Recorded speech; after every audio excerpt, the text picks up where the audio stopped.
Find a comfortable position where your body feels completely supported. Let your pillow take the full weight of your head. Let your mattress take the full weight of everything else. If your shoulders are carrying tension from the day, let them drop. If your jaw is tight, let it come open just slightly, just enough to release whatever you are holding there. Take one long, slow breath in through your nose, hold it gently at the top, and let it go through your mouth as a quiet sigh. You do not have to do anything tonight. There is nothing to solve, nothing to organize, nothing to prepare. The day is finished, and whatever it left undone can stay undone until morning. Tonight you are only here, in the quiet dark, and my voice will stay close as we walk through the lore of a world you may already love. We're going to talk about the Joja Corporation, not in the frantic, anxious way of someone sitting under fluorescent lights, but in the slow and thoughtful way of someone lying in the dark, safely far from anything corporate, anything pressured, anything loud. You can let your eyes close whenever they feel heavy. You do not need to stay awake for this. If sleep finds you before the story ends, that is exactly how this is supposed to work. Hey, thank you for being here tonight. Stardew Valley is a game about escape. It is at its core a game about a human being who's reached a breaking point inside a system that was never designed to care about them, and who chooses, one quiet morning, to leave. To take a grandfather's letter, a rusted hoe, and a deed to a piece of overgrown land, and to begin again from scratch. The game is gentle and patient about almost everything, but it is not gentle about one thing. It is not gentle about the Joja Corporation. Joja is the game's antagonist. Not a dragon, not a demon, not a boss who attacks you with the sword. Joja is a corporation, and the game uses that with intention. It uses it because the designers understood that for many people in the modern world, the most exhausting, spirit-draining thing they face is not a monster. It is a logo. It is a fluorescent light. It is a quarterly performance review. It is the sound of a keyboard clacking in a room where no one looks at anyone else.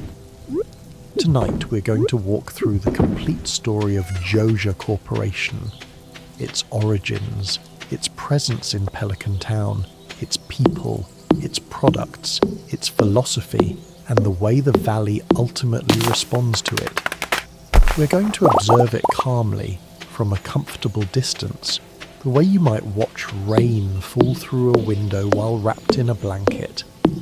Close your eyes whenever you're ready. The story of Joja Corporation begins before the game does. It begins with you, the player, sitting in a cubicle.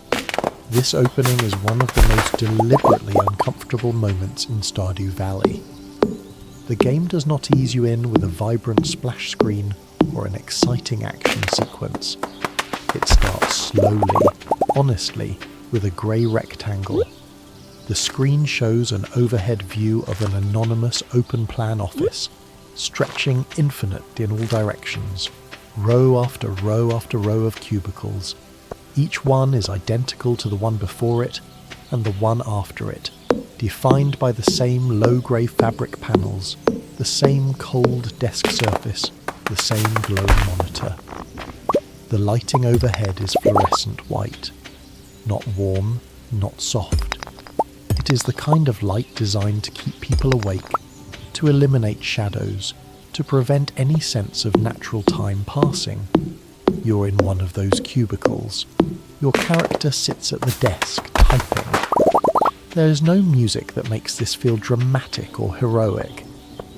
There is only the ambient hum of machinery, the distant sound of other keyboards, the low mechanical drone of a building that runs 24 hours a day. The camera pans slowly, and you begin to see details that the game hides in plain sight. In one corner of the office, slumped over a keyboard, is a skeleton. Cobwebs have been strung between the skull and the monitor. This is not played for horror. It is played for gentle, dark comedy. The implication is clear. The Joja Corporation is so vast, so indifferent to the individual human being inside its walls, that an employee has literally died at their desk, and the corporation simply continue to function around the remains. No one noticed. Or someone noticed, and decided that notifying the relevant department would disrupt the workflow, and filed the concern away in a folder that no one ever opened. The cubicle walls are not just grey, they are watched. Small cameras are mounted throughout the office, each one bearing a tiny red light. These cameras are not hidden, they are not disguised. Joja does not pretend not to be watching, it simply watches openly, as if surveillance is such an established, normalised part of the environment that concealing it would feel redundant. You are monitored, your time is monitored, your presence is monitored, whether you're being productive is monitored. The only non-monitored thing inside a Joja office appears to be whether you're still alive. And then, in this opening sequence, a small miracle occurs. A letter appears in your inventory. It is from your grandfather. He left you something, a farm in a place called Stardew Valley. The letter is handwritten, personal, carrying a warmth so different from everything surrounding it, that even seeing it on the screen, framed by all those grey cubicle walls, feels like opening a window. He says he always knew this day would come. He says when you are ready, the farm will be waiting. He says the land itself has a quiet kind of magic, if you are patient enough to find it. You resign. The resignation is not dramatic. You press a key. A single notification appears on the screen.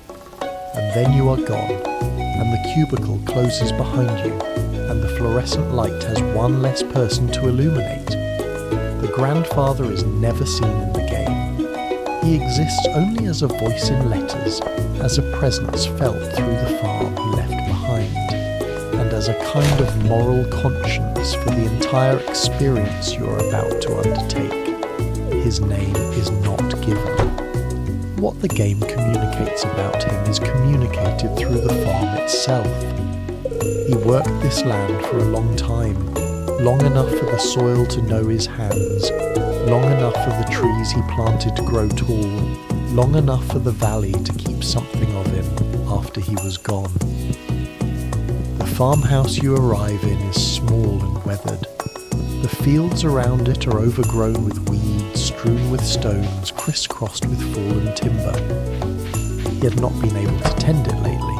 He was old. He left when the farm needed help. But the farm is alive. That is the crucial thing. Underneath the weeds, the soil is good. Behind the neglect, the structure is sound. The grandfather knew that the farm was not ruined. It was simply resting, waiting for the person it was meant for. The grandchild he had watched being swallowed by the city, sitting in a cubicle under fluorescent lights, typing at a glowing screen. He addressed the envelope in his careful, old handwriting, and he left it where it would find you when the moment was right. The grandfather also left something else, a memory or a spirit, or something the game is deliberately vague about. In your first winter on the farm, you receive a message from him. He says he watches over you. He says he hopes you have found what you were looking for. He promises that when the time comes, he will visit you in a dream to see what you have made of the land he entrusted to you. This visit, when it comes at the end of your second year, is one of the most quietly moving moments in the game. He appears in your sleep, surrounded by soft light, and he asks you how you have spent your time. He does not grade you on profit or acres cleared or crops shipped. He asks whether you chose money or whether you chose love, or whether you divided yourself more or less equally between the two. Whatever you chose, he accepts it. He does not judge. He is simply glad you came. This grandfather is the anti-Joja. He is everything the corporation is not. He is personal where the corporation is anonymous. He is patient where the corporation is efficient. He values what cannot be measured. He communicates through handwritten letters sent to a grandchild he is thinking about, not through promotional copy designed by a marketing department. When Joja headquarters sends communications, they come in the form of uniform HR notifications. When the grandfather communicates, he sounds like a human being who has lived a long time and knows the difference between what matters and what does not. Let your body sink a little deeper into the mattress. Imagine stepping away from that desk. Imagine the sound of the keyboards fading behind you. You are leaving. The sliding glass doors are ahead of you, and the air on the other side is clean. Before Joja Corporation had a face in Pelican Town, it had a philosophy. That philosophy is visible throughout the game's design, embedded in the language Joja uses, in the products it sells, and in the way its sole local representative speaks to the people around him. The Joja Corporation's core belief, as expressed through every element of the game that touches it, is efficiency. Efficiency above comfort. Efficiency above community. Efficiency above nature. Efficiency, most frightening of all, above the individual. Joja views the world as a logistics problem. Resources exist to be extracted. Communities exist to be converted into markets. People exist to be productive. And when they cease to be productive, they become irrelevant. This philosophy is not unique to Stardew Valley's fictional universe. It is a satire of a real and recognizable way of thinking. Concerned Ape, the solo developer who spent 4 years building this game, was drawing from lived experience. He has spoken in interviews about the way modern work culture can strip away a person's sense of identity and purpose. And Stardew Valley is, among many other things, his answer to that feeling. The Joja Corporation is a distillation of everything that made a young developer sit down and decide to build a game about farms and fishing and slow seasons, instead of staying in the world that made him tired. Joja sells everything. The game never specifies exactly what Joja produces or distributes. This vagueness is intentional. Joja is not a hardware company or a beverage company or a retail chain. It is all of those things simultaneously. It is a mega corporation in the truest sense, a monolithic entity that has absorbed so many industries, made itself so essential to so many areas of daily life, that it has become an inescapable feature of the landscape, like roads or weather. Its logo, a cheerful blue smiling face, appears on soda cans, on store signage, on uniforms, on the side of delivery crates. Once you start looking for it in the world of Stardew Valley, you see it everywhere, because that is the point. Joja is everywhere, and yet Joja, for all its vastness, has no actual centre. It has no face beyond Morris, who is merely a local manager. It has no founder whose backstory you can read, no chairman whose motivations the game explains. This too is intentional.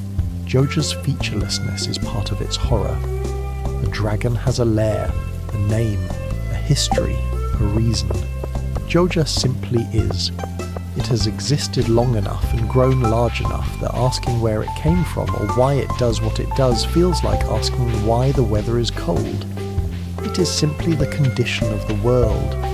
You do not fight it. You simply decide whether to participate. Let your breathing slow to an easy, natural rhythm. In through the nose, out through the mouth. Again, slower. Let the weight of your eyelids do what they want to do. The physical presence of Joja in Pelican Town is the Joja Mart, and it is important to understand what Joja Mart represents architecturally, because the game communicates its entire argument about corporate culture through the building itself before a single word of dialogue is spoken. Pelican Town is a beautiful, imperfect, lived-in place. The shops and homes are built primarily from wood and stone. They have uneven roof lines and visible aging. Pierre's general store has a warm wooden sign above the door and a hand-painted logo. The blacksmith's shop has a chimney stained with years of smoke. The saloon has frosted windows and warm amber light spilling out onto the cobblestones. Nothing in Pelican Town is perfect, and everything in Pelican Town is specific. You can look at any building and understand something about the person who built it or the family who has lived in it. Then there is the Joja Mart. The Joja Mart sits on the east side of town, across the small river, and it does not blend in. It does not try to blend in. It is a massive square grey box. Its walls are flat. Its angles are exactly 90 degrees. It has no texture, no history, no personality, nothing that would tell you a human being chose any of it with care. The parking lot outside is a flat expanse of dark asphalt. No trees, no benches, no life. Just a surface designed for the efficient movement of vehicles, optimised for foot traffic flow and cargo delivery rather than for any sense of welcome or comfort. Above the sliding automatic doors, the blue Joja logo glows with a cold neon intensity. This is the only light on the exterior of the building that is not purely functional. It is not warm. It is designed to be visible at great distances, to cut through the natural darkness of a small town at night and announce from whatever direction you approach that Joja is here, Joja is open, Joja is always open. Inside, the store replicates the city office with disturbing precision. The flooring is polished white linoleum. The lighting is the same aggressive fluorescent white as the headquarters. The shelves are floor-to-ceiling metal racks packed with heavily processed, mass-produced goods, each item identical to the one next to it. The air is cold. It smells of chemical cleaner and the particular flat, neutral odour of artificial preservation. There is no music in the Joja Mart, or rather, whatever music plays is so specifically inoffensive, so carefully stripped of any element that might provoke a feeling, that it functions as the absence of music. It fills the silence without interrupting it. It is the sonic equivalent of grey paint. What is most instructive about the Joja Mart is how it relates to the businesses around it. Pierre's general store opens at 9 in the morning and closes at 5 in the afternoon, with Wednesday entirely off so Pierre can spend time with his family. This schedule is inconvenient for people who work during the day. It means you sometimes arrive at the door and find it locked, and you have to come back later. Pierre's hours were set by a human being operating inside a human life, balancing his work with his marriage, with growing his children, with resting. The Joja Mart does not have these constraints. The Joja Mart is always open. It does not have a family. It does not take Wednesdays off. It was never built to have any kind of life outside its economic purpose, and so it does not require one. This is the silent argument the Joja Mart makes every day by simply being open when Pierre's door is locked. Joja does not need to say it is better. It just needs to be available. The effect of Joja Mart on the other businesses and characters in Pelican Town is not explored through dramatic confrontations. It seeps through in smaller observations, in the quiet economic anxiety that colours many of the residents' inner lives. Pierre, as mentioned, is perpetually stressed about money. His worry is not abstract. He is watching his customer base be eroded by a store that can undercut every price he sets, because Joja has the infrastructure and supply chain scale to do so without feeling the pinch. For a small family store that buys seeds at retail and sells produce grown in a backyard garden, competing on price alone against a mega corporation is a slow and losing game. Pierre does not say this in dramatic speeches. It lives in the tightness of his shoulders, in the way he counts coins at the end of the day, in the occasional flash of something resigned in his voice when he mentions how things have changed in the town. Harvey, the valley's doctor, practices medicine out of a small clinic above the Stardrop saloon. He is anxious, precise, and deeply uncertain about whether anyone in Pelican Town actually takes their health seriously. Harvey's anxiety has a specific edge to it. He worries that he is not enough, that his small practice is inadequate, that the town needs resources he cannot provide. Harvey is the professional face of a community that has been slowly underfunded by its own reduced sense of collective investment. When a Joja Mart replaced the community centre, it did not invest in the clinic. It invested in storage. Towns that choose corporate convenience over community infrastructure tend, over time, to have less of everything else. Less medicine, less education, less of the dense network of local knowledge and care that actually keeps people healthy and connected. Gus, who runs the Stardrop saloon, watches the Joja Mart vending machine in the corner of his establishment sell Joja Cola to people who might otherwise buy something from his bar menu.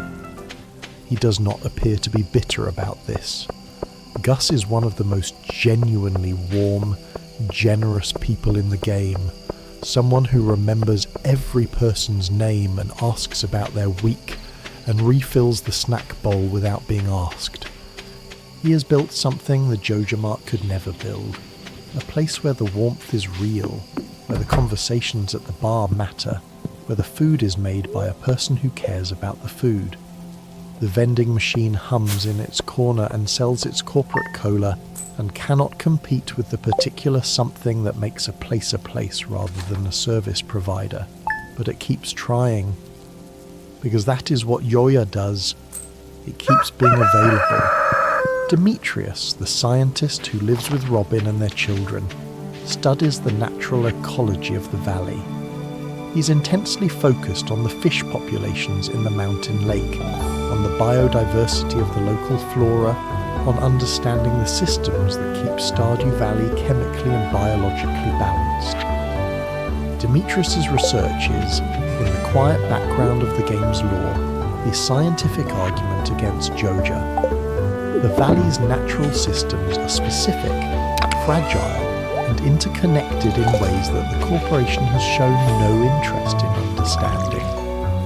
The Joja Cola cans in the river are not just trash.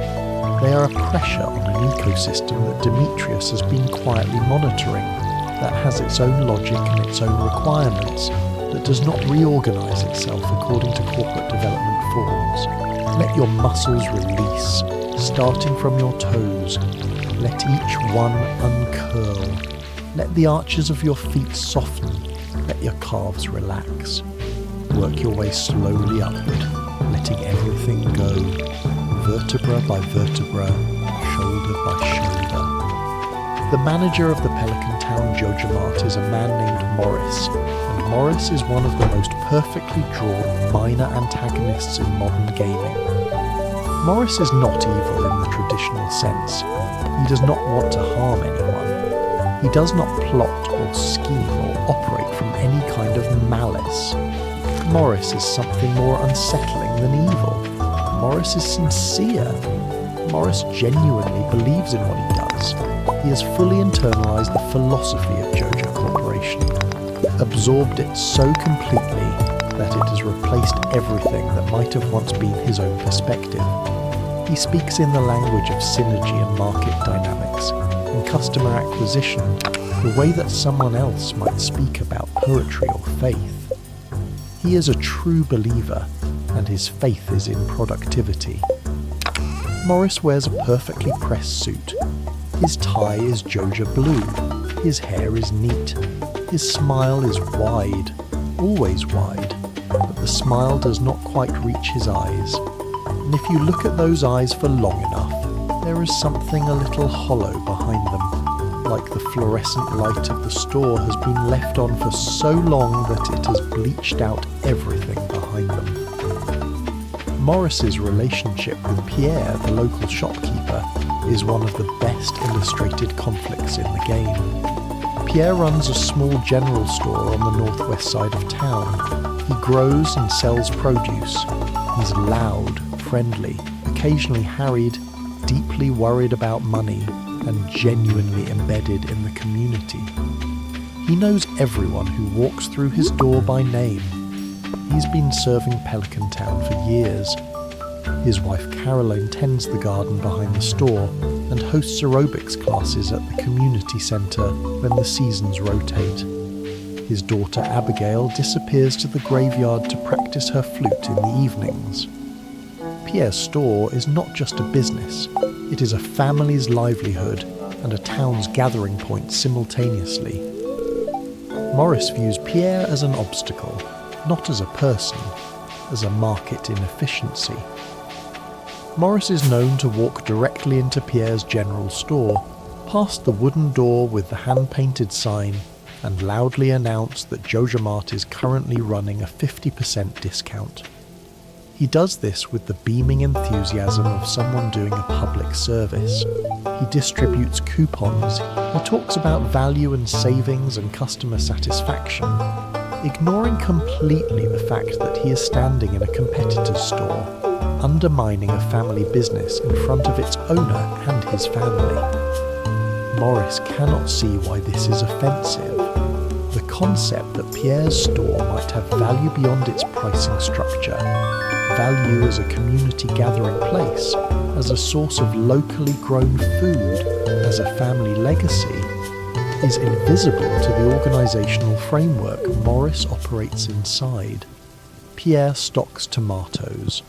Joja stocks tomatoes. Joja tomatoes are cheaper. Therefore Pierre's business is simply inferior and will eventually be outcompeted. In Morris's worldview, this is not a tragedy. It is the natural, healthy operation of the market. And perhaps what is most sobering about Morris is that he is not unusual. He is a recognisable type. He is the person who brings a printed market analysis to a town meeting. He is the manager who refers to human beings as resources. He is the executive who announces layoffs using the word restructuring without apparent irony. He is everywhere. He has been everywhere for a long time, which is exactly why, when the game finally gives the valley a chance to close its doors to him, the moment carries the particular relief of something long overdue. This is the most chilling thing about Morris, not his aggression, his sincerity. Let your jaw release, let your neck soften, let the back of your head sink into the pillow and stay there. The people who work at the Joja Mart are two of the most important characters in the game, because through them, Stardew Valley shows you what Joja's philosophy does to actual human beings over time. Sam is young, perhaps 19 or 20, with spiky hair and a boundless, poorly directed energy. He plays guitar, dreams of starting a band, and listens to music constantly, earbuds in or humming to himself during any moment that he does not have to be visibly performing his duties. Sam's job at Joja Mart is mopping floors and general maintenance work. If you visit the store on a Monday or Wednesday afternoon, you will find him leaning on a broom, sweeping the same spot he has swept before, his eyes focused on a middle distance that has nothing to do with the linoleum beneath his feet. Sam does not hate his job with any particular intensity. He feels about it the way you feel about waiting in a queue. It is a thing that must be endured. He does not ask deep questions about whether the work has meaning, because he already knows it does not, and he has made his peace with that. The money he earns at Joja Mart funds his guitar equipment, and keeps him in this town near his family, and so the job is simply a transaction. His time for their money, no more complicated than that. What Joja Mart does to Sam is quieter than cruelty. It It doesn't break him. It simply wastes him. Sam at Joja Mart is like a river forced into a concrete drainage ditch. The water still flows, but you have eliminated everything that made the river worth looking at. Sam's creativity, his humour, his genuine warmth with people, none of those things are required by his job description. None of them are noticed. Joja Mart wants him to move a mop across the floor, and to do this without causing a loss of earnings incident. It gets exactly what it wants, and Sam gives it nothing more. Sam lives at home with his mother Jodie and his younger brother Vincent. His father Kent is away for much of the first year, serving in some kind of military capacity overseas, his detail mentioned quietly in conversation without elaboration. Sam is the oldest child and the one who has to hold things steady at home while his father is gone. He exercises this responsibility without drama. He makes Vincent laugh. He keeps things light for Jodie. He takes his little brother to the plaza and teaches him to skateboard. Sam is, underneath the bored employee exterior, a genuinely kind and steady person who has learned to carry weight without visibly straining under it. Joja Mart takes none of this into account. Joja Mart sees a warm body who shows up on schedule. Shane's story is different. Shane's story is one of the most carefully, painfully observed character arcs in the entire game, and his employment at Joja Mart is inseparable from his deepest struggles. Shane is in his late 20s or early 30s. He is large, broad-shouldered, dark-eyed, and carries himself with the physical language of someone who has been tired for a very long time. He lives at Marnie's ranch on the south side of town with Marnie, his aunt by circumstance rather than by blood, and Jazz, his best friend's daughter, who he now serves as godfather because her parents are gone. He loves Jazz in a way that is clear and uncomplicated even when everything else about his emotional life is devastatingly complicated. Shane has depression. The game handles this with remarkable directness. Shane is not melancholy in a romantic, artistic way. He is depressed in the clinical, grinding, exhausting way. Getting out of bed is a negotiation with himself every morning. Tasks that should be simple require more effort than they should, and the end of each day finds him at the Stardrop Saloon with a beer in his hand and a stare that goes right through anything he is technically looking at. He drinks because the drinking creates a temporary reduction in the weight of things. He knows this is not a solution. He continues anyway because the weight is still there in the morning and the beer is available in the evening, and the distance between the 2 points is just another workday in a blue polo shirt. The uniform is important. Shane's Joja uniform is a polo shirt in the corporate blue. The game's visual storytelling is quiet but consistent. The blue of Joja is the colour of fluorescent productivity, of artificial cheerfulness, of a body that shows up even when a mind and spirit are barely there. Shane wears this colour every day he works at Joja Mart. He stocks shelves, he moves boxes, he performs the same set of repetitive physical tasks in the same cold, brightly lit, monitored space, day after day, until the tasks and the lighting and the cold become indistinguishable from his depression itself. It is difficult to say whether Joja Mart causes Shane's suffering, or whether it simply magnifies it. The honest answer is probably both. It exploits the misery he already has, offers him no relief, provides no meaning, and asks of him precisely the kind of mechanical performance that is hardest to sustain when you are a person who is drowning. The most devastating detail of Shane's Joja storyline comes not in his work dialogue but in his 4-heart event. If you have built enough friendship with Shane to unlock that scene, you find him sitting alone at the edge of a cliff in Cinderzap Forest staring down. He tells you, in his flat and careful way, that he has been thinking. He tells you he is not sure what the point of any of this is. He does not elaborate. but the setting and the dialogue make the implication unmistakable. This is a man who has run out of reasons to continue the routine he is trapped in. What brings him back in that scene is not a speech or a system or a corporate wellness program. It is you. It is the fact that someone sought him out. It is connection, the thing Joja most efficiently eliminates. Shane's recovery, when it begins, is tied entirely to the opposite of everything Joja represents. It is messy. It is warm. It is unpredictable. It arrives in the form of chickens, specifically a small flock of birds that need daily care, that respond to attention, that produce eggs in exchange for involvement. Shane's reconnection to his life comes through the act of caring for something living, something that cannot be optimized, something that makes sounds and has personalities and demands a slightly different kind of attention each morning.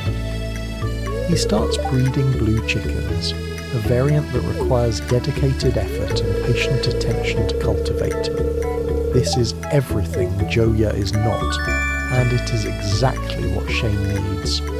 Let your jaw relax, your tongue rest, your face becomes smooth and peaceful, releasing all tension found there. The products of Joja Corporation are visible throughout the valley, and they are designed to tell you something about the corporation's relationship with the world it operates inside. Joja Cola is the flagship product. It is served in the bright vending machine at the Stardrop Saloon, a machine that glows with the same blue as every other piece of Joja branding, positioned just inside the door so that every person who enters for a drink encounters it first. Joja Cola is cheap. It is everywhere. The marketing behind it is aggressive, colourful, relentlessly positive in the hollow way of all mass market advertising. Smiling faces, action imagery, the suggestion that this carbonated beverage is connected in some meaningful way to fun or vitality or community. The game's most pointed comment about Joja Cola does not happen in a store or through a piece of dialogue. It happens at the end of a fishing line, when you fish in Stardew Valley, in the rivers, in the mountain lake, in the ocean, in the small secluded ponds scattered across the landscape. You sometimes pull from the water not a fish, but a piece of trash. The game has a category for this.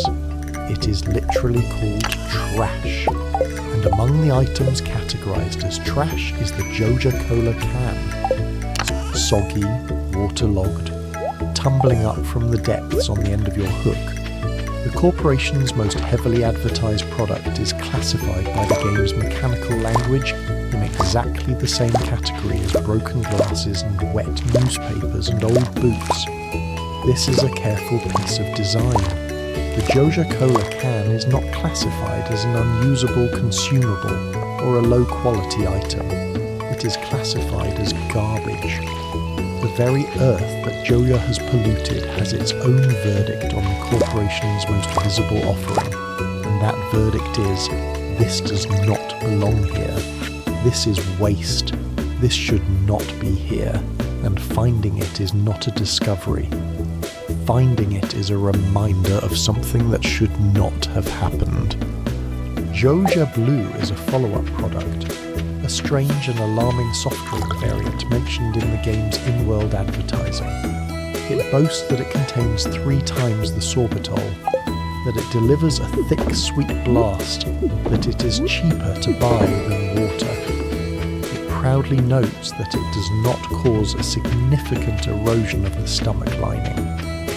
This disclaimer, embedded in promotional copy, is the corporation's entire relationship with human health in miniature. They have not designed a drink that is good for you.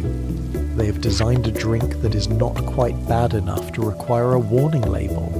The threshold of concern is not your well-being, but their legal liability. The Joja membership itself is also technically a product. For 5,000 gold, the player buys access to corporate infrastructure improvements. This is an interesting design choice because it makes you, the player farmer, complicit. You're not just observing a corporation operating in your community.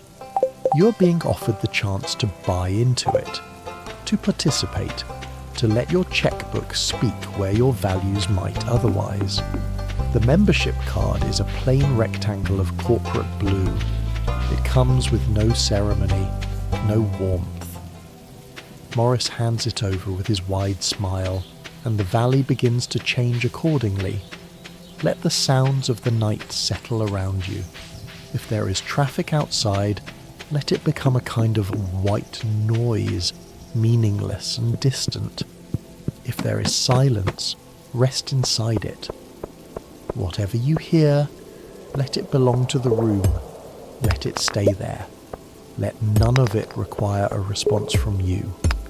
The community centre is the heart of everything in Stardew Valley, and it is the truest measure of what Joja Corporation means for the town of Pelican Town. The community centre sits near the northern part of town, accessible through a set of large wooden doors that are old enough to have warped in their frames. Inside, the building is enormous, airy, and falling apart. The roof has holes, the floor is cracked, the walls are gathering moss and lichen and the patient work of time. The bulletin boards and shelves and countertops that once held the evidence of community activity are mostly bare now, decorated only by dust and the occasional cobweb. A clock on the wall has stopped.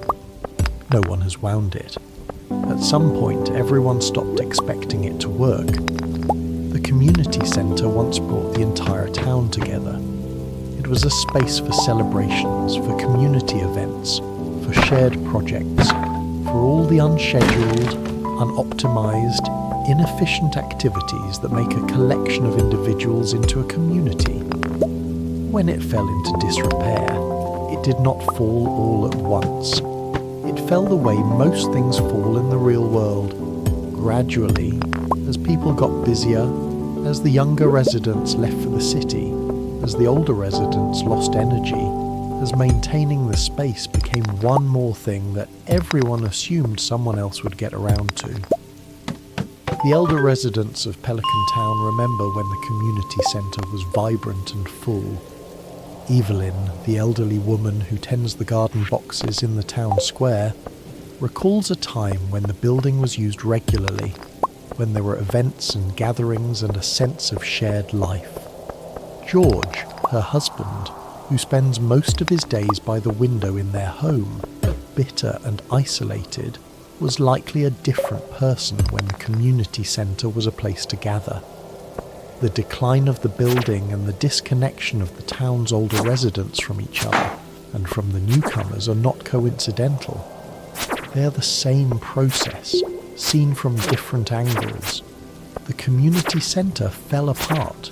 The community fell apart. Quietly, 1 year at a time, Pelican Town drifted into a collection of people who happened to live near one another, rather than a group of people who actually lived together. Morris sees the ruined community centre and does not feel what you might expect to feel in the presence of a building that once meant something to a town.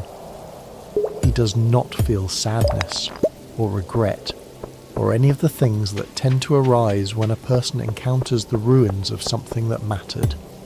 Morris sees real estate.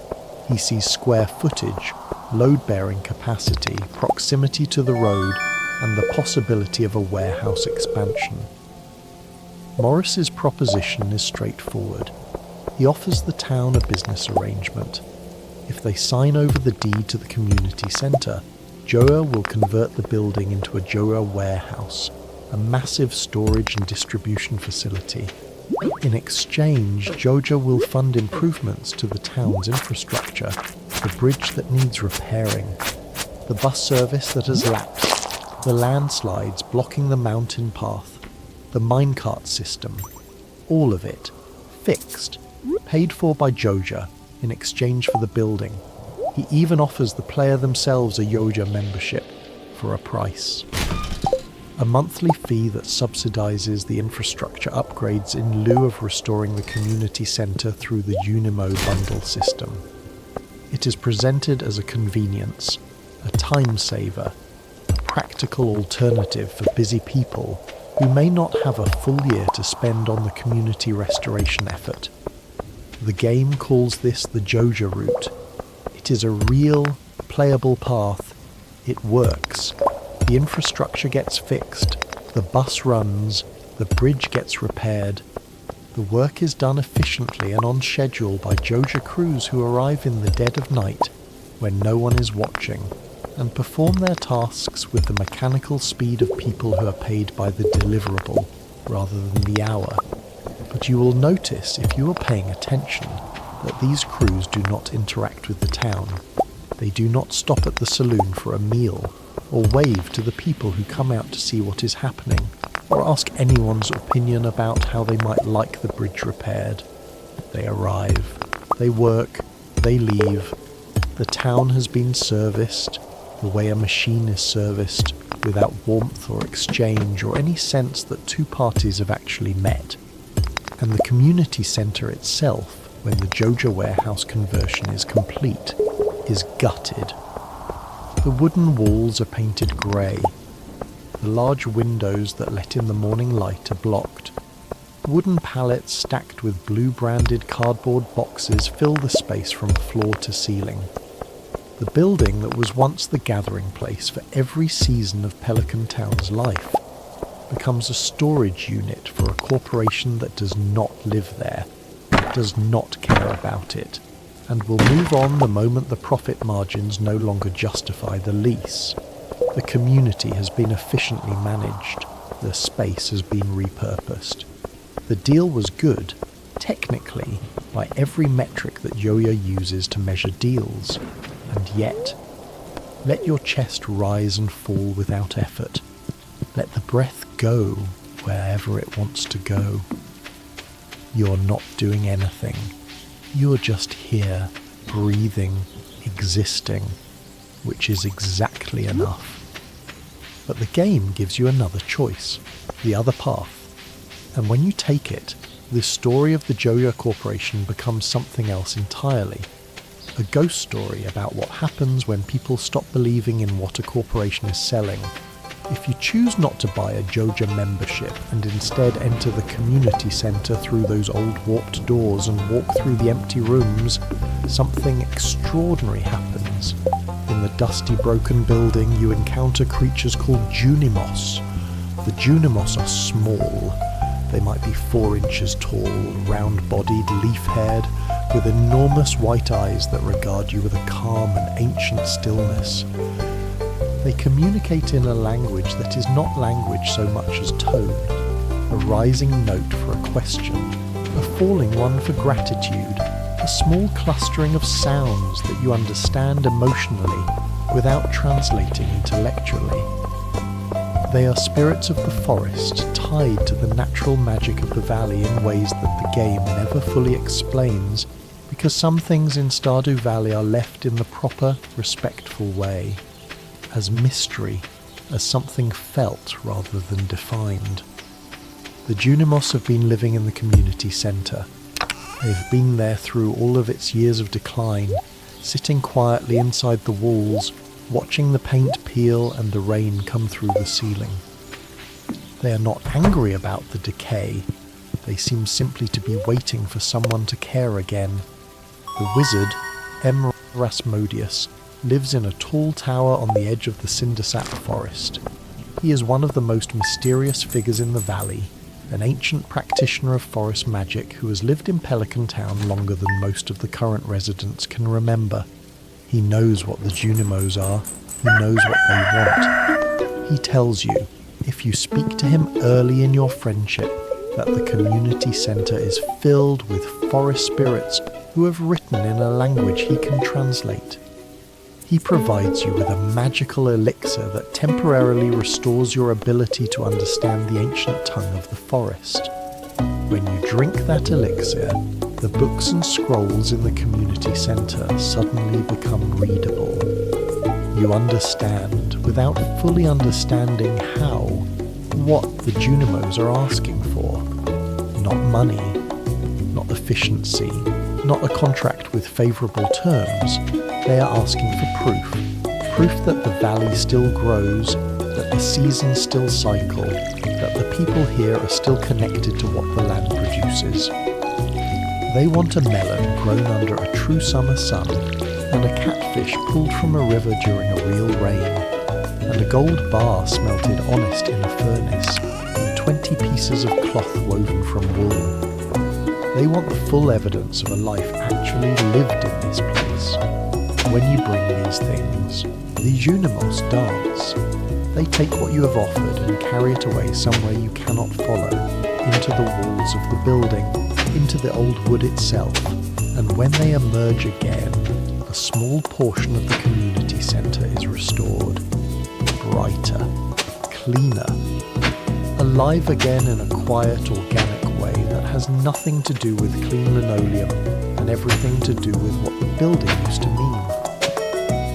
The restoration process unfolds across all 4 seasons. The pantry room requires crops, a gold quality parsnip, a melon, a pumpkin, a yam, a red cabbage, and a starfruit. Some of these can only grow in specific seasons. Some require specialty seeds not easily obtained. You cannot rush any of it. Spring brings its crops and then they are gone, and summer brings others, and autumn its harvest, and winter its quiet. The completion of the pantry room restores the greenhouse at the back of your farm, a structure that allows crops to grow year-round, free from the seasonal cycle, a gift from the valley in exchange for your attention to the valley's rhythms. The fish tank requires a sunfish, a catfish, a shad, a tiger trout, a super cucumber, and a ghost fish. These come from different bodies of water in different seasons and different weather conditions. The catfish only appears in rivers when it rains. The tiger trout only appears in fall and winter. The ghost fish lives in the mine, a spectral catch glowing faintly in underground pools. Each one of these fish asks something specific of you. It asks you to be in the right place at the right time, to pay attention to what the weather is doing and what season the calendar is showing, to notice the valley as something dynamic and real rather than a static backdrop. The boiler room restores the minecart system. The vault restores the bus. The bulletin board restores the 5 artisan crafts. The craft room restores the bridge to the beach. Each restoration is connected to a specific aspect of the valley's life, a specific relationship between the land and the people who depend on it. And the restoring of each room is the restoring of a thread in a fabric that was unravelling. This is, quietly, one of the most beautiful game design choices in modern gaming. The restoration is inherently seasonal. You cannot buy your way through it in a single day. You cannot optimize it into 3 concentrated weekends of activity. You have to show up across an entire year. Spring has what spring has. Summer has what summer has. Every morning you wake up on the farm and ask what today offers, and you include the community centre in your answer. Over time, the building and the seasons become inseparable in your mental landscape. Restoring the community centre becomes the same act as farming. The act of being present in a place across the full arc of its changing. Let your mind drift toward the edge of sleep. Let thoughts arise and dissolve without holding any of them. The story will keep going. You do not have to keep up. When the community centre is restored, when the last bundle is placed and the Junimos gather, and the ancient magic of the valley is called back to a building that has been waiting for it, the celebration is quiet, but total. The building glows from within. The Junimos work through the night with a gentle, focused industry that has nothing in common with the Joja work crews who appeared in the dark. They are not maximising efficiency, they are restoring something. There is a difference. The community centre, when the movie theatre is warm, wooden, full of light. It is community space, a place where you can bring a loved one, share popcorn, watch films together, share laughter or tears, or the particular silence of an audience engaged in art. The town gathers there. Shane, who once stacked boxes in misery in that building, now sits in its soft seats with friends. Pam watches movies there. Emily and Haley attend together. Children bring blankets and sit in the front rows. The building that was architecture in service of extraction becomes architecture in service of joy. The transformation is complete. The conversion of a dead corporate space into a living community space is the most material example of what Stardew Valley is arguing. That the things Joja builds, efficient, clean, cold, profitable, can be replaced by something human, and the replacement is always an improvement. Let your consciousness slow to something very close to nothing, just a low flame, just the last few coals of awareness before sleep. The lore of Joja Corporation extends into some of the quieter corners of the game, small details that reward careful attention without demanding it. There is a Joja vending machine in the Stardrop Saloon. It glows blue in the corner, always available, always cold, selling Joja Cola at a fixed price regardless of what Gus, the saloon owner, is serving behind the bar. This machine is a microcosm of Joja's entire strategy. Arrive in a community space that someone else built. Install yourself in a corner and run a parallel system that requires nothing of you except to be present. Gus does not own the machine. He does not profit from it. It is simply there, the way Joja Mart is simply there across the river, not interacting but occupying. There is also the matter of Joja's relationship to the Calico Desert. The bus to the desert, which is out of service when you arrive at the farm, was operated by Pam before it broke down. The Joja Community Development Form, if you choose the Joja route, funds the bus repairs and restores Pam's job. This is one of the most morally complex moments in the game, presented without comment. Joja restores a public service and returns a woman's livelihood. The outcome is genuinely positive for Pam, who was without purpose and structure when the bus was out of commission. Whether the ends justify the means of the Joja route is a question the game asks and then politely declines to answer for you. The desert itself is a fascinating location, home to the Skull Cavern, the most dangerous dungeon in the game, where Iridiumor hides in the deepest levels behind relentless waves of enemies. The desert is also home to Sandy, the shopkeeper at Oasis, and to the Calico Desert Festival when the game's later updates arrive.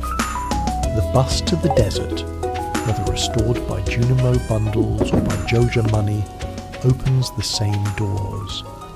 The game makes no distinction in what you can access depending on which route you took. The destination is the same, only the story of how you got there differs. Pam's story intersects with Joja in an interesting way. Pam was the bus driver for Pelican Town before you arrived, before the bus broke down and her job disappeared with it. Her life without the bus has not been kind to her. She's at home too much, at the saloon too much, lost in the formlessness of a life without a structure to hang itself on. When the bus is restored, whether through the community centre vault bundles or through the Joja Community Development Form, Pam gets her job back. She drives the bus. She has purpose again. There is also the detail about how Joja interacts with the technology of the valley. The minecart system restored through the community centre uses old, locally built infrastructure, tracks that once connected the parts of Stardew Valley before the community declined and maintenance stopped. When Joja fixes it through the development form, the same tracks are restored. There is no Joja branding on them. The corporation has no interest in the minecart system as a system. It is just a checkbox on the development form, an infrastructure deliverable. It does not become Joja infrastructure. It just becomes operational again, a piece of the valley's history returned to use without ceremony. Let your body become weightless, floating in darkness, held by nothing, needing nothing, just existing in peace and rest. The ideological argument of Stardew Valley, the philosophy that underlies its entire design from the moment you step off the bus in Pelican Town, is a gentle one, but it is not a vague one. It is specific. It is made with precision and care, the kind of precision that you only achieve when you've thought about something for a very long time. The argument is this: the values of contemporary corporate culture, efficiency, scale, optimization, maximum extraction per unit of time and cost, are fundamentally incompatible with human flourishing. Not because efficiency is bad, not because organization is harmful, but because when efficiency becomes the primary value, when it crowds out everything else, when the question is no longer what does this community need to thrive, but how do we maximize return on this market, something essential is lost. Not dramatically, not all at once, but steadily, the way warmth leaves a room when the heat is turned off. You don't notice until you are cold. Joja Corporation represents this displacement. It is what happens when efficiency becomes ideology, when the goal is no longer to serve people but to extract from them, and the systems designed to facilitate that extraction are so large and so well established that they begin to feel like nature, like simple facts of life, like things that were always there and will always be there. Stardew Valley says they were not always there, and they do not have to stay. The seasons are the most direct counter-argument to the Joja Corporation that the game offers, and they make their argument without a single word of dialogue. Joja operates on quarters, financial quarters, productivity quarters, review periods, assessment windows. These are human inventions designed to impose regularity and measurability onto the inherently irregular and unmeasurable activity of doing business. A quarter does not care whether it is winter or summer. A revenue target does not care whether the soil is frozen. The corporate calendar is separate from the natural calendar by design, because the natural calendar has variability built into it, and variability is the enemy of predictable returns. Stardew Valley's calendar is entirely seasonal. Spring runs from the 1st to the 28th, and then it is summer, and summer gives way to fall, and fall gives way to the cold quiet of winter. Each season is exactly 28 days. Each day is exactly 20 minutes of real time. This structure is regular, but what fills it is not. Each season brings its own crops, its own fish, its own forageable items, its own weather patterns and festivals and emotional textures. Spring is the season of beginnings, of planting and the first green shoots, of the egg festival where the town gathers, and the flower dance where something new might be starting between two people. Summer is abundance and heat, and the difficult satisfaction of maintaining what you have planted through weather that tries to overwhelm it.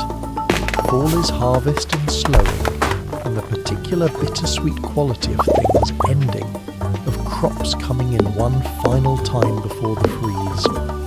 Winter is rest.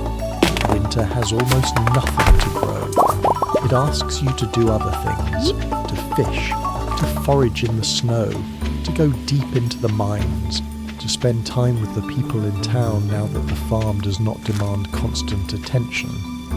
This seasonal structure teaches you something, over the course of a full year, that the Joja Corporation's quarterly model actively refuses to teach. It teaches you that not all periods are the same.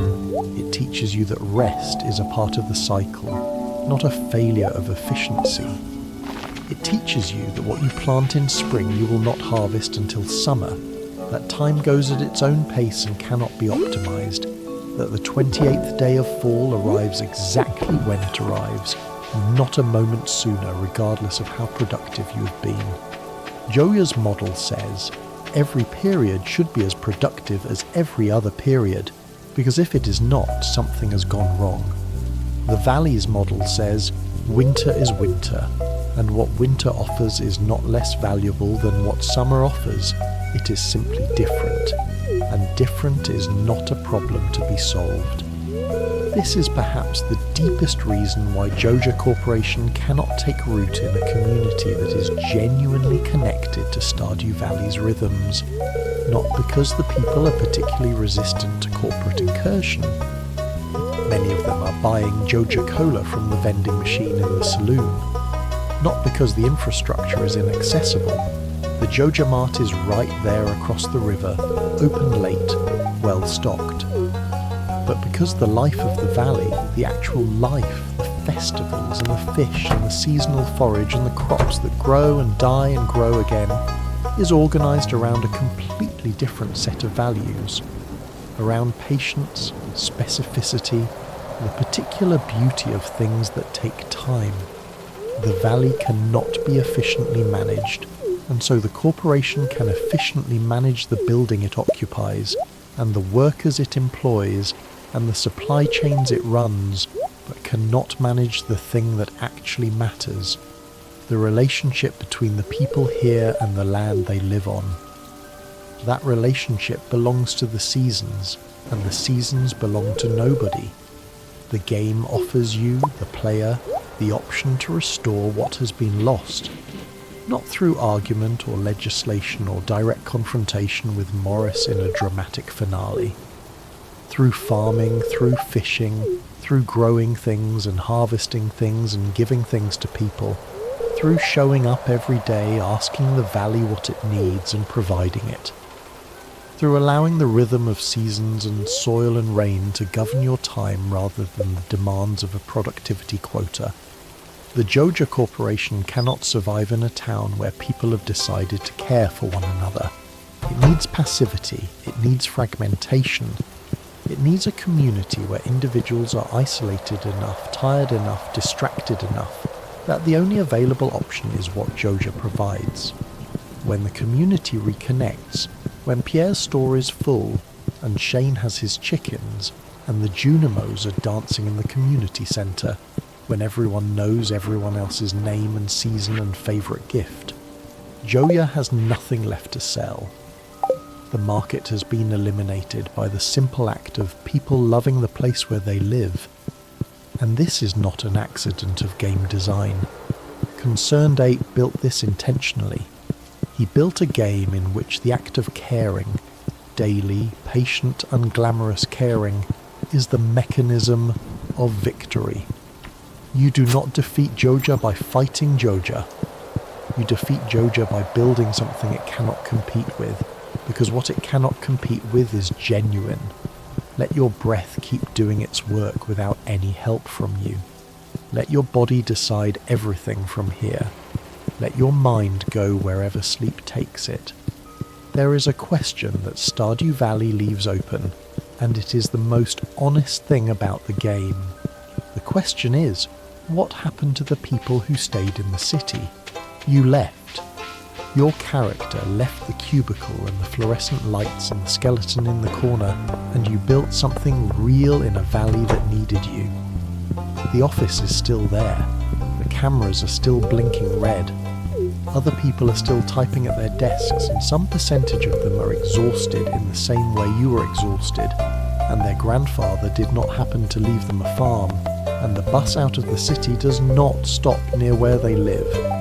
Stardew Valley does not answer this question. It is not a political pamphlet.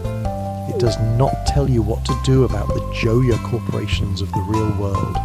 It simply creates a space, a safe, warm, seasonal, gently magical space where you can watch what happens when one person chooses differently, where you can see at full resolution what a community looks like when it chooses itself.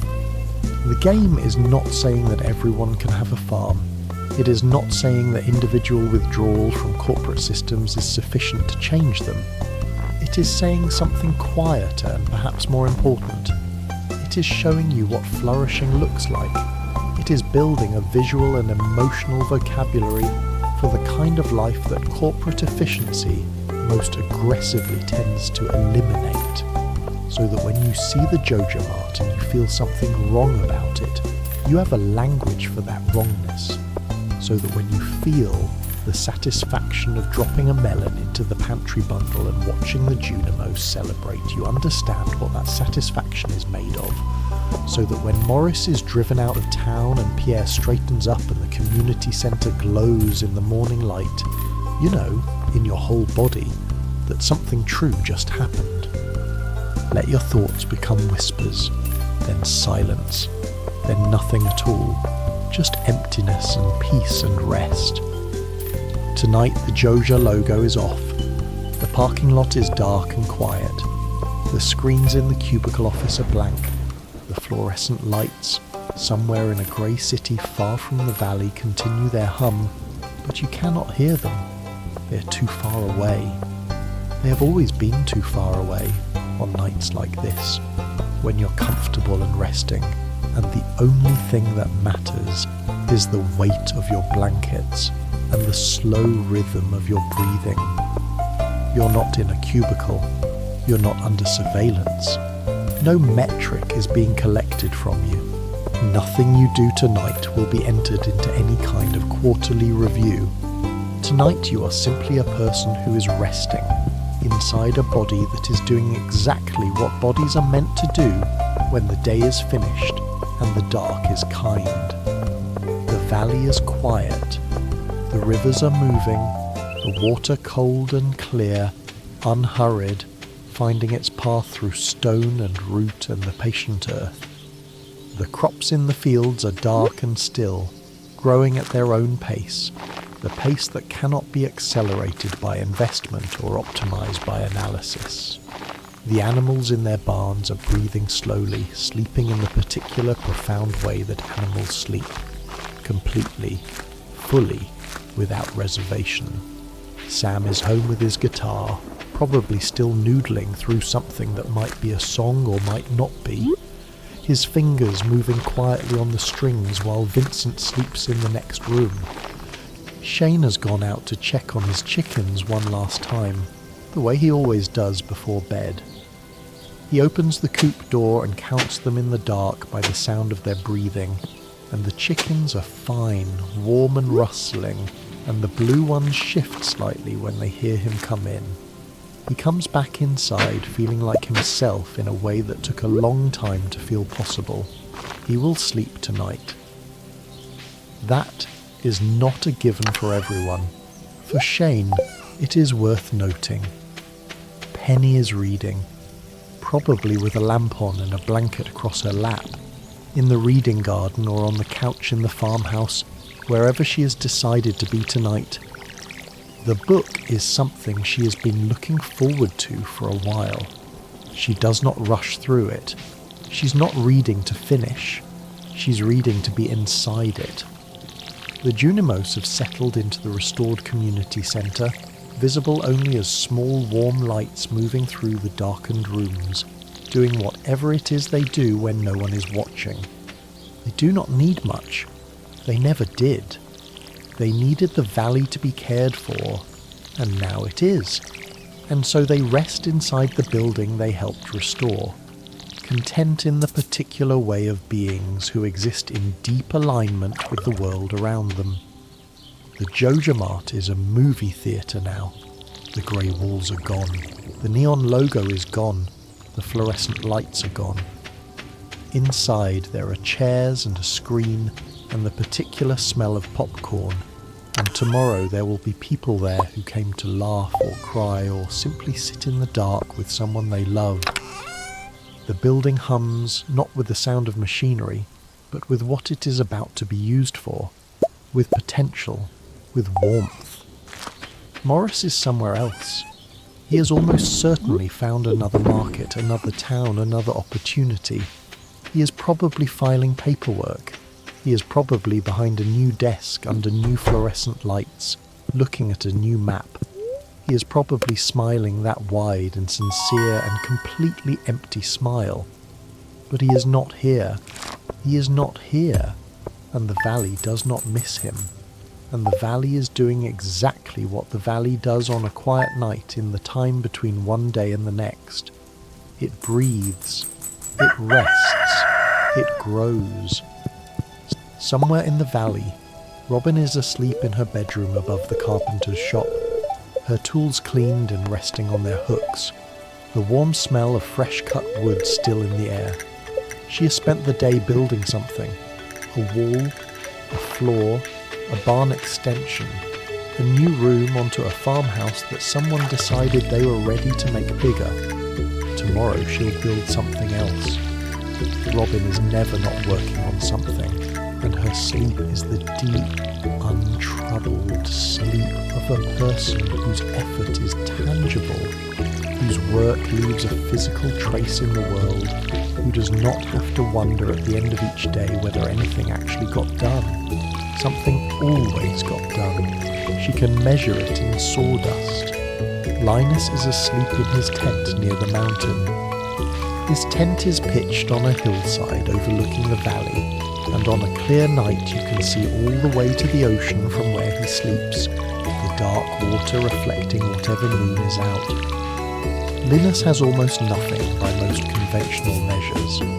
He's chosen a life stripped to its essentials on purpose, because the essentials turned out to be enough. He sleeps deeply, in the cold, clean air, wrapped in what he has, and tomorrow he will forage in the forest and watch the animals and exist inside the valley in the same unhurried, unencumbered way he always has.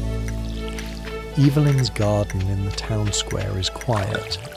The small planted boxes are dark and still in the night, the vegetables and flowers resting unseen in the soil. She planted them because she believed the town needed beauty even in small pieces, even in the margins, even in the unremarkable gaps between one building and the next. Nobody asked her to. She did it anyway. This is what love looks like when it operates at the level of habit rather than the level of gesture.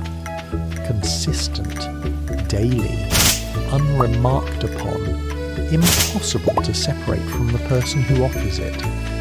The Stardrop saloon is locked. Gus has cleaned the counter and put the chairs up and turned off the lights, all except the low amber lamp above the bar that he always leaves on because the dark feels wrong in there after so many years of warm activity.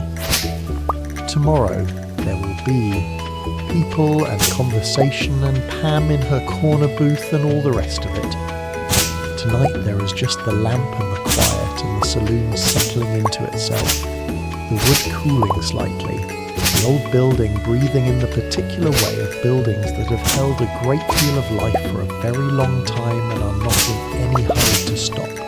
The farm is yours. The fields are dark and resting.